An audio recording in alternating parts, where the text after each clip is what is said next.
All right, advisor states that the head gasket has been approved by the customer just now. Let's get it done before noon, and it's 9 o'clock. Let's go. This has to be one of the worst blown head gaskets I've seen in terms of what I'm looking at visually. This one did have misfires, and it had no coolant in it, and blah, blah, blah, like every single one of these things ever.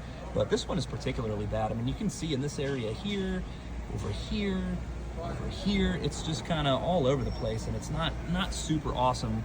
And you can tell where some of those combustive gases got inside that area there, the cylinder head. I don't know if it's tuning it up, mixing with the coolant there, that super ethylene glycol, our Honda Blue.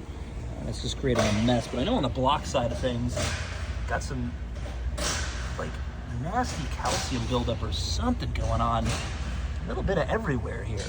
So is that a result of combustive gases collecting in the chambers here and around the coolant area? Don't know. I'm not shipping this thing off for a sample because frankly I don't care, and nor am I getting paid for it. But in any event, the block and the cylinder head is true and straight, so we're going to put a gasket on here and call it a day. Also, of course, this had the typical misdiagnosis. We had 2 ignition coils put in here for the misfire. This one is made in Mexico. This one is made in wherever that comes from. Astamo. Awesome. Perfect.